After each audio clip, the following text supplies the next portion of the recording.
उच्चतम न्यायालय का 1 सितंबर 2025 को टीईटी को लेकर के जो आदेश आया, इस आदेश के क्रम में हमारे जो भी शिक्षक संगठन लामबंद हुए थे, विरोध कर रहे थे, उसका क्या नतीजा निकला और आगे की रणनीति क्या होनी चाहिए। साथियों, आप सभी ने देखा होगा कि 1 सितंबर 2025 को उच्चतम न्यायालय का जब आदेश आता है, यह कहा जाता है उच्चतम न्यायालय की तरफ से कि टीईटी अनिवार्य होगा ऐसे शिक्षकों पर जो आरटीई एक्ट लागू होने के पूर्व नियुक्त हुए हैं, लेकिन अगर उनकी सर्विस 5 साल से कम बची हुई है तो उन्हें टीईटी से छूट दी जाती है, और अगर 5 साल से अधिक उनकी सर्विस है तो उन सभी शिक्षकों को टीईटी 2 साल के अंदर पास करना अनिवार्य होगा। उच्चतम न्यायालय ने 1 सितंबर 2025 को अंजुमन ट्रस्ट के केस में इस आदेश को दिया था। अब इस आदेश के विरोध में जो हम प्रभावित शिक्षक थे, अपनी अपनी राज्य सरकारों से और केंद्र सरकार से पत्राचार किया, अनुनय विनय किया कि हमें टीईटी से छूट दी जाए, और साथ ही हम सभी ने दिल्ली के जंतर मंतर रामलीला मैदान में विरोध प्रदर्शन भी किया था। अब इस विरोध प्रदर्शन का क्या लाभ हमें हुआ, इस बात को हमें थोड़ा गंभीरता से समझना होगा। साथियों, आप सभी ने देखा होगा कि अभी हाल ही में हमारा शीतकालीन सत्र समाप्त हुआ है। आप सभी ने यह भी देखा होगा कि शीतकालीन सत्र के दौरान हमारे जितने भी विपक्ष के सांसद थे, कमोबेश सभी ने टीईटी प्रकरण को प्रभावी तरीके से संसद की पटल पर रखा था। तो हमने जो मिलकर के विरोध किया, उसका यह नतीजा रहा कि जितने भी जनप्रतिनिधि थे, उन सभी ने हमारी मांगों को प्रभावी तरीके से शीतकालीन सत्र में उठाया, और सब ने एक स्वर में ये मांग उठाई कि प्रभावित शिक्षकों को टीईटी से छूट देनी चाहिए। साथियों, आपको बता दें कि विरोध प्रदर्शन जो शिक्षकों के द्वारा किया गया, इसका ही यह परिणाम है। आपको बता दें कि विरोध प्रदर्शन से सरकार के साथ साथ उच्चतम न्यायालय को भी झुकाया जा सकता है। झुकाने से मेरा आश्रय यहां पर निगेटिव न लें, झुकाने से मेरा आश्रय यहां पर है कि अपनी बात को, अपनी संवैधानिक बात को, अपनी सही बात को मनवाने के लिए विवश करना पड़ता है। साथियों, हम आपको याद दिलाना चाहते हैं, पूर्व में भी विरोध प्रदर्शन का परिणाम बहुत सकारात्मक देखने को मिला है। एक केस बार बार लोगों की जुबान पे आता है, साहबानो केस। साहबानो केस में भी उच्चतम न्यायालय ने जो आदेश दिया था, उसका इतना प्रभावी विरोध हुआ था कि तत्कालिक सरकार ने अध्यादेश ला करके उस उच्चतम न्यायालय के आदेश को पलट दिया था। हाल में अभी आपने देखा होगा, कुलदीप सिंह सेंगर, उन्नाव रेप केस के जो सजा याफ्ता विधायक हैं, उनको जमानत दे दी गई। इस जमानत का देशव्यापी इतना ज्यादा विरोध हुआ कि उच्चतम न्यायालय ने स्वतः संज्ञान लिया, और जब शीतकालीन अवकाश चल रहा था, तब इस अवकाश के दौरान उच्चतम न्यायालय को इस पर इंटरफियर करना पड़ा और उनकी जमानत को निरस्त करना पड़ा, क्योंकि इसका देशव्यापी विरोध दर्ज कराया जा रहा था। चाहे सरकार के ऊपर हो, चाहे संसद के ऊपर हो, चाहे उच्चतम न्यायालय के ऊपर हो, विरोध हर तरीके से दर्ज कराया जा रहा था। आपने देखा होगा अरावली वाले मामले में, उसमें भी उच्चतम न्यायालय ने इसी शीतकालीन अवकाश में इंटरफियर किया। क्यों इंटरफियर किया? आपने देखा होगा कि एक दिन में ही अरावली से संबंधित न्यूज़ें देश भर में वायरल हो गई थी। देश भर में विरोध प्रदर्शन होने लगे थे।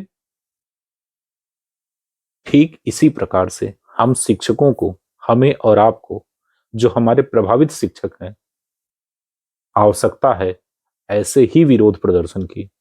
हमें सुषुप्त होकर के बैठना नहीं है।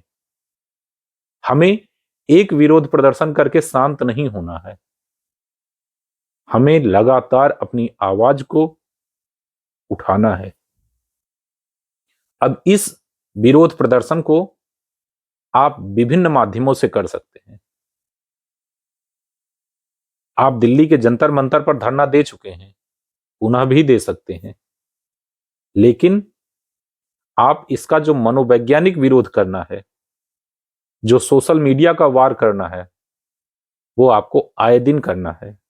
आप लगातार सरकार को, माननीय उच्चतम न्यायालय को इस बात को एहसास कराइए कि आपने आरटी एक्ट लागू होने के पूर्व शिक्षकों को टीटी पास करने की जो अनिवार्यता थोपी है, ये गलत है। इस पे संशोधन होना चाहिए। सोशल मीडिया पर इसकी मुहिम चलनी चाहिए, ट्विटर पर इसका अभियान चलना चाहिए और लगातार चलना चाहिए। ये नहीं कि हमने एक दिन चलाया, एक बार चला लिया, बस अब शांत होकर बैठ गए हैं। विरोध प्रदर्शन लगातार हमें दर्ज कराना चाहिए। अच्छा, विरोध भी किस बात का और किस प्रकार से, इस बात को भी सोचिए। हमें सदैव विरोध संवैधानिक तरीके से करना चाहिए, सही बात का करना चाहिए। आरटी एक्ट लागू होने के पूर्व शिक्षकों पर जो टीईटी थोपा जा रहा है, यह निश्चित रूप से गलत है। हम इसकी निंदा करते हैं। इस बात का विरोध होना चाहिए, फिर चाहे हमारी सरकार सामने हो या फिर हमारा उच्चतम न्यायालय, लेकिन विरोध प्रदर्शन संवैधानिक होना चाहिए, मर्यादित होना चाहिए, शब्दों की गरिमा होनी चाहिए।